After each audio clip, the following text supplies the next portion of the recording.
Баршаңызға сәлем, менің каналыма қош келдіңіздер. Қазіргі кезде тізе ауруы жастарда да, жас үлкендерде де кездеседі. Тіпті балабақша жасындағы балақайлардың өзі тізесінің ауыратынын айтып шағымданып жатады. Егер тізеңіз жаныңызға батып ауырып жүрсе, онда осы 3 кеңесті қолдануыңызға болады.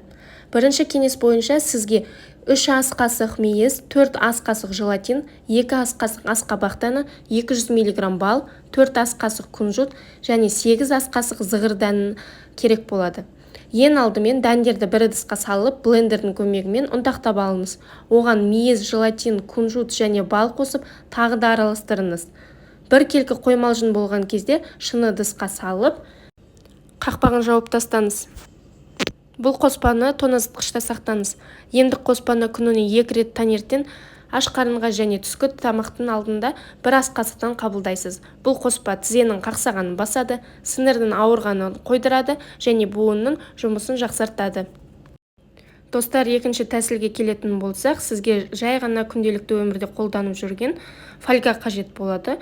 Ол үшін түнде ұйқыға жатардан бұрын тізеңізді фольгамен орап тастайсыз. Солдан кейін фольганың сыртынан жылы материалмен орап, таңға дейін осы фольгамен жататын боласыз. Осы әдісті ерінбей 3-4 күн жасасаңыз, онда тізеңіздің ауырғанын басады. Егер тізеңіздің айналасы сынып ауырса, онда сізге сарымсақ пен күнделікті өмірдегі өсімдік майы жақсы көмектесетін болады. Ол үшін 300-400 грамм сарымсақты блендермен ұсақтап алыңыз. Ұсақтап алған сарымсақты 1 литрлік банкіге салып, үстінен өсімдік майын құйып, екеуін жақсылап араластырыңыз. Қоспаны күн түспейтін жерге қойып, күнде 1-2 рет қозғап қойып отырыңыз.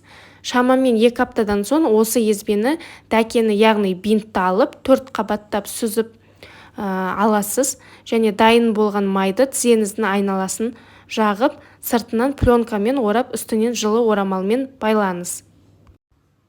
Енді түнде жатар алдында жасаңыз. Егер видео сіздерге пайдалы болса, онда лайк басып, комментарий жазуды ұмытпаңыздар.